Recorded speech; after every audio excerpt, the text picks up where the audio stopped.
if you breathe like an anxious person, you will feel anxious. If you breathe like a relaxed person, you will feel relaxed. I wanted to say that when doing some of these exercises, I found that it really helps to give people something to trigger. Yes. So, like if you know that they have to drive to and from work, I would suggest that they do that breathing practice, if that's what we're giving them, or whatever we're giving them, every time they hit a red light. And it just really helps when they're already in a state of agitation, typically. Okay. I like that. Do a multifunction. Yeah, I mean, the simplest one there is that you're at, I mean, well, not the simple, but like from the beginning, every time you hit a red light, search for what you're grateful for. You know, and my gratitude practice is every time I go through a door, and now I don't even think about it.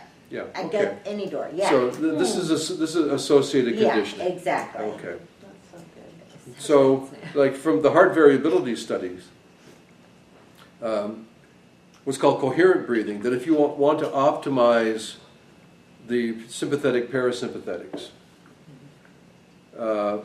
depending on the school of thought, it's either 5 seconds in, 5 seconds out, no pause between, or 6 seconds in, 6 seconds out, no pause between. The thing is, don't pause between, because there are many pranayama techniques. Sometimes you have to pause with a count, and then exhale, and so these have been well explored, and most of them labeled, but now are being reappreciated, reintroduced through neuroplastic and neurocognitive and neuroscience studies. So they say if you want harmony, sympathetic, parasympathetic, the 5 in, 5 out, or 6 in, 6 out. If you want to increase vagal tone, meaning you want to increase parasympathetic dominance, then extend the exhale longer than the inhale. What I had done a long time ago is I got a pair of headphones, like noise cancelers, like gardeners use and so on, and I bought a cheap watch that went tick the seconds, took off the band, took out the foam, put in the watch, put the foam back, and put it on my right ear. There's a whole reason for the right side. And then it would be there, and the seconds would just count. Now 1, 2, 3, 4, 5. Oh, I like that. 2, 3, 4, 5. It's like a metronome, And it really, if you want to get really elegant about it with relative physiology, then you do the count to your heartbeat, which is a self-adjusting metronome, so that if it's 5 beats in and 5 beats out, it's to your heart rate. And that what you'd note typically is the heart rate begins to drop, and as it drops, that means your 5 count is getting wider and longer, so that it's self-adjusting. But for most people, just use the seconds. Wouldn't you take 5 in and 6 out? If you do 5 in and 6 out, then that's going to increase vagal tone. It's good. It'll help deepen relaxation states. Yeah. Anyway, so I put that recently out there.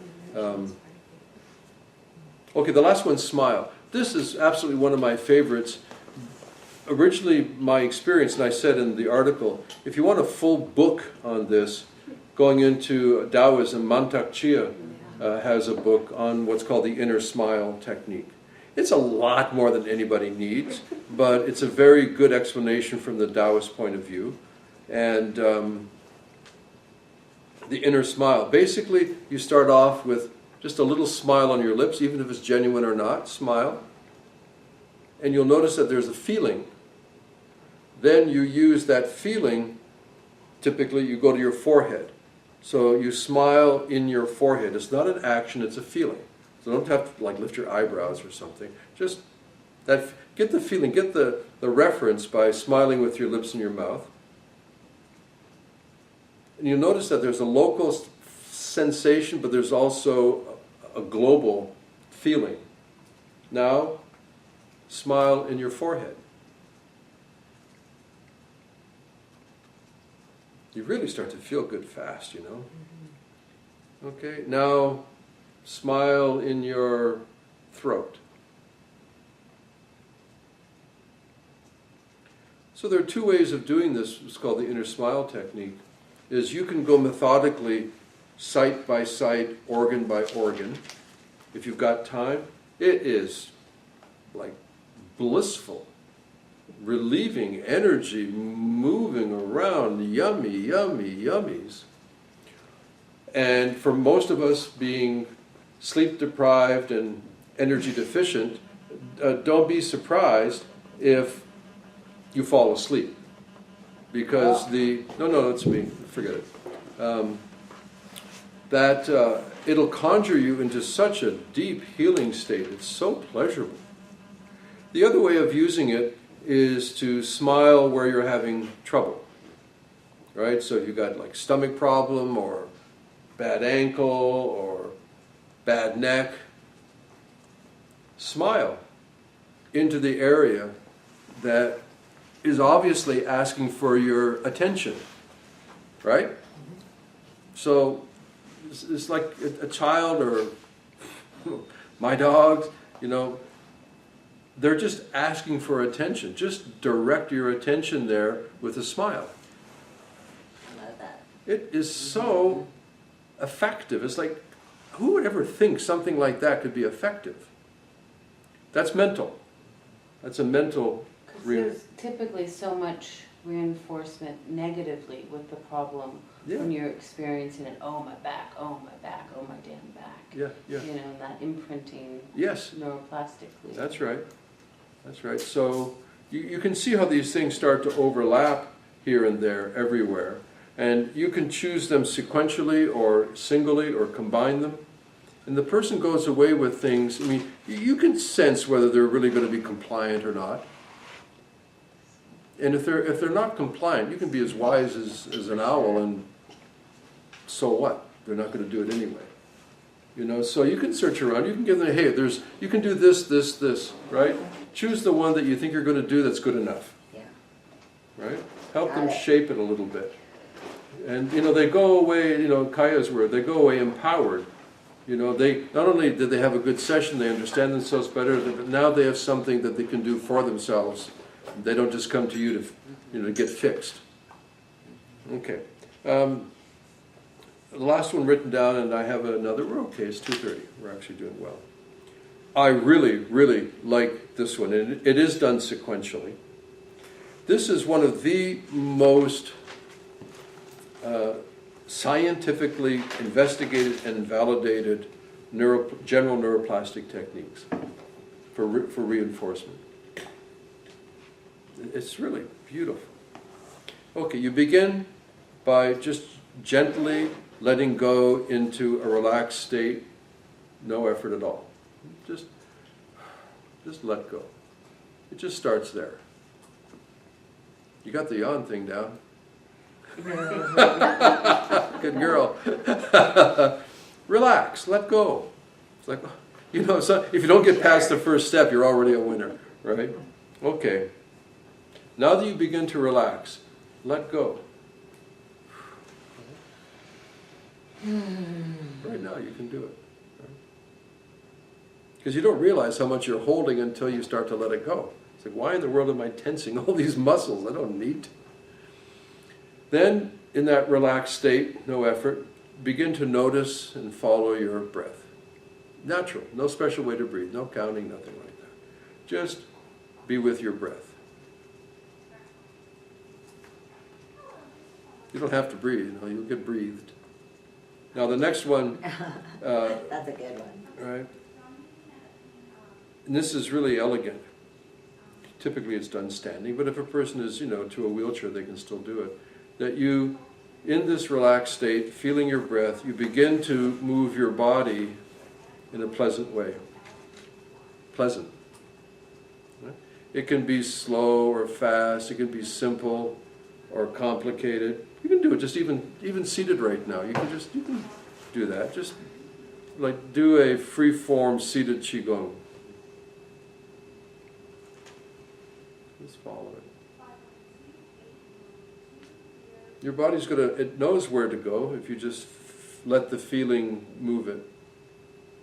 Now, as you're moving your body in a very pleasant, highly personal, kind of unpredictable way, yawning is good, right? You would either sing out loud or chant or even just mentally repeat any word or phrase that is deeply meaningful to you. It could be love, it could be... You took my word. Okay.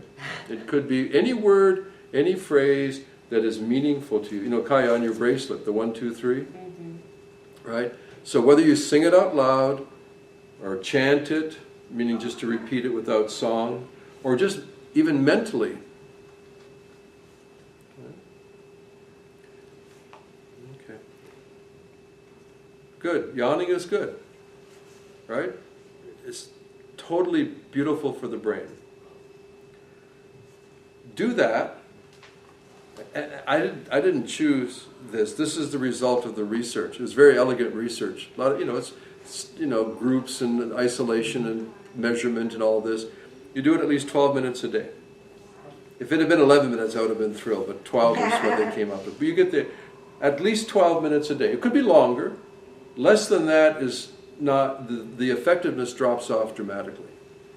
But that patterning period, and you can see all of the Neurolight sessions are in 11-minute increment, 11 minutes, 11:22, right?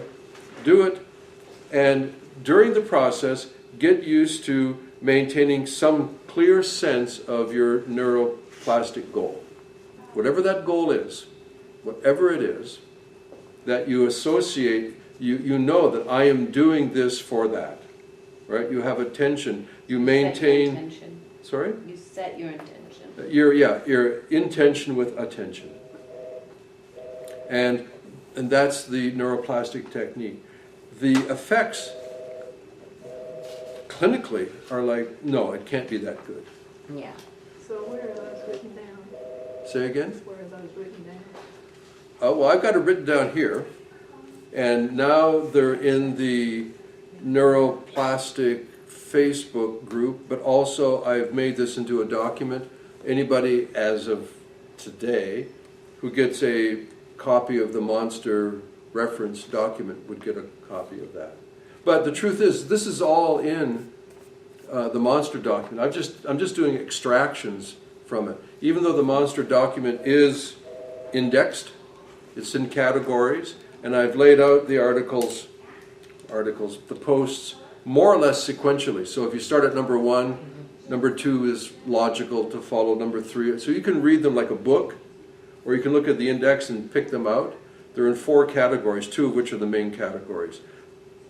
Neurolight? Yeah, Neurolight theory, Neurolight practical, neuroplasticity, related research. But the 2 ones are the big fat ones. So, where is this in there? That's in the Monster doc. It's a separate page called the index. Index? Yeah, it's if you get the stuff from me, it's a separate page to print. Oh, actually, it's 4 pages long. But it's this number 1 is on page 5, number 2 is on page 6, number 3 is on page 8. It's like a normal book in that way. And if you look in there, you'll see the titles. And these things that I've just spoken about are there, but they're not just bullet points. It talks about why, and do this because of that, and if you want to read about it. The last one I've already mentioned, but I forget in what context, so I'll mention it again. It's the only one that is specifically targeted towards an issue, and that's memory. And it happens to be one of the things that comes up an awful lot. And it's what I call a walk down memory lane. There are 2 ways of doing it. One way you have basically mental and motor, and the third way is an expansion. You have mental, motor, and sensory. So if you want to wrap it all up, and it's about memory, take a walk, because we know aerobic exercise helps the brain anyway. Number 1. Take a walk, if you can, a free arm swinging walk, and if you can do it outside in the sunshine, avoid midday, earlier in the day, later in the day, which works for a lot of people because of work schedules and so on.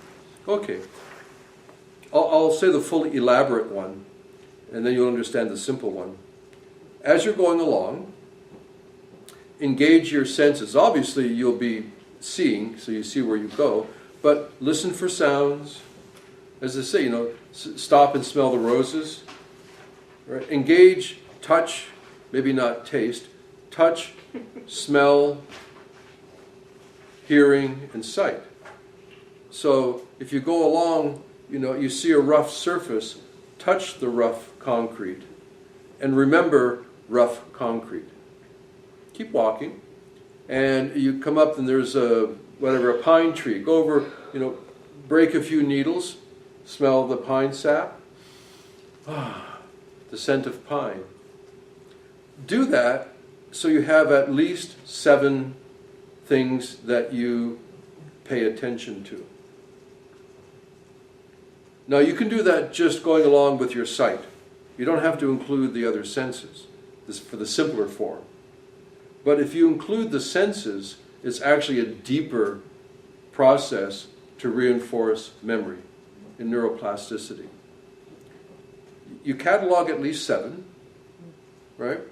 Good enough. Doesn't have to be 17, but 1 or 2 is not enough. 7, which by the way, for Alzheimer's testing and all the assessment processes, they'll show a number of things and can you recall them?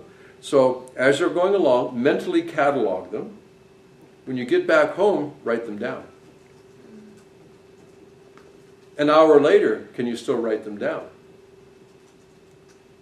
What you're doing is a movement, mental, and if you want, sensory integration of a neuroplastic reinforcement.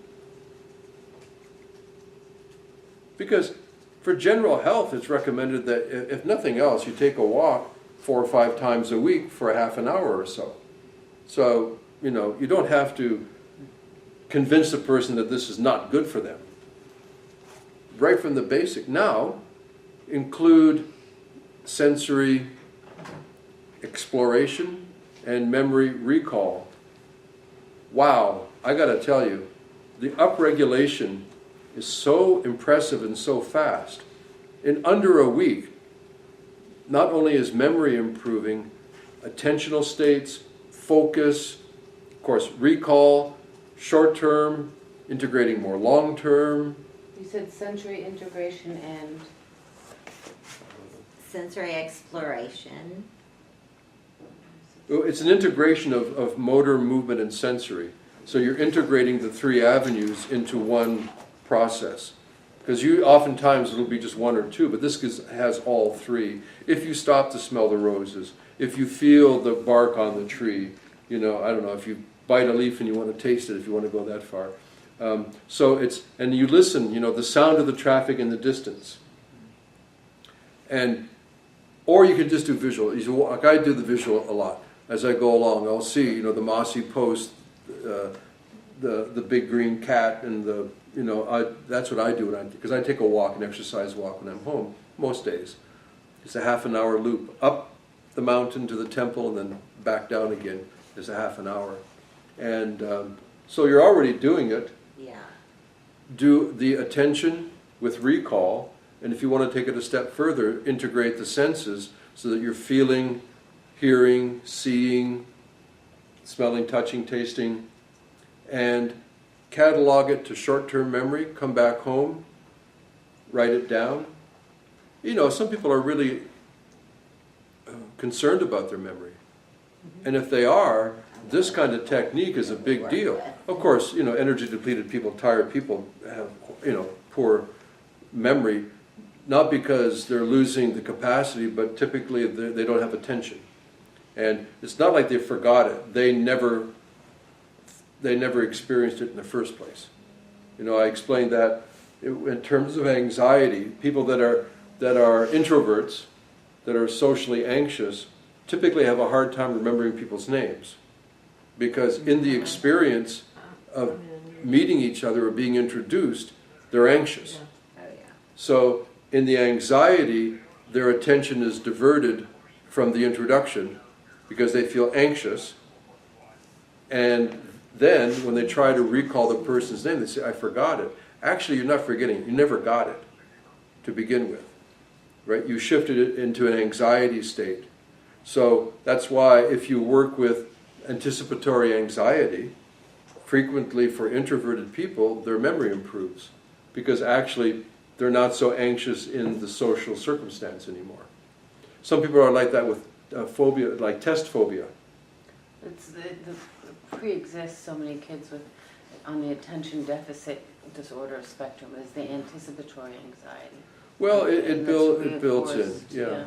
You know, the typical anxiety, you know, the ADD and the ADHD, that one type feels anxious and disperses the anxiety with activity, and the other one feels anxiety and disperses it by daydreaming, by drifting off. Both are techniques to disperse anxiety. One disperses in extroversion, one disperses in introversion. So the attentional state is usually not dealt with well until you deal with the anxiety state. And anticipatory, you understand the difference. You know, anxiety is when you feel anxiety in the act, and anticipatory, or what's called performance anxiety, just thinking or anticipating that I have to go to a party tomorrow and I feel anxious right now. So it can be even projecting over the course of hours to days, or in the circumstance, you know, where the kid is there, sooner or later the teacher's going to ask him or her to answer a question, and in anticipation of that, they go into either AD or ADHD. Yeah, some of the best success that I've had, and it relates back to a sequential of order of how to deal with things, is not, you know, these kids with focus issues, I don't try and improve the focus, all I try and do is reduce the anxiety. Oh yeah, absolutely, that's what you would do. Better. That's what you would do with the I think it's all neurolite. dopamine related, you know, because of the drugs, Yeah. but so much of it is an inhibitory lack. Yeah. Well, this is, you know, why I repeat over and over again these reference principles. First things first, right? Meet them where they are, then help them go where they need to go. One thing follows another. That's why I say when there's a complaint issue, if it's been sustained, there's almost always, we can say always, but who knows, almost always an associated and conditioned emotional state. And that person who is frustrated because of decreasing short-term memory or recall, the frustration is associated. If you don't move the frustration, you'll never get to the other. Plus, when you get to the other, it's 50% better anyway, because it's been complicated by the emotional reaction. So it's also challenging to know how long it's going to take from where they are to get to where they want. Well, to me, okay, in active listening, the meaningful word there is, what do you mean by it? How long it is going to take. So from where they are to Yes. where they want to be, Yes, where they want to be is the it. that's the it. That's going to take, We don't know. depending on people, because we don't know how. Mhm. how much If they want to be in an idealized state, the it can be never. If they want to be in a state that's better, good enough, then that's going to be shorter no matter what. Yeah. No matter what, that's going to be shorter. And you know, there is no end to wellness. You know, that's why for me, this needs to grow out of a treatment and into a lifestyle. You know, if you still think that exercise is something you do, that you bring into your life and take out, then you're not getting it. That Yeah. the body needs activity. So it should be a lifestyle. You know, this time, because I screwed up my neck, there's a story there. Whenever I travel, which I'm doing more of now, when I get out of the airport, out of the airplane to the airport, and there are the moving walkways or the escalators, I never use them. Why? Because I want my exercise. So I will walk up the stairs holding my luggage. I'll walk beside the moving walkway, 90% of the time, because it's just a lifestyle choice that I've made, that I know I need it. And, attitude, gratitude, it starts off as a technique and it becomes lifestyle. It's just the way you live. And to me, these kinds of neuroplastic reinforcements, in the beginning, there's something you do in your life. After a while, it becomes part of your life. It's a lifestyle.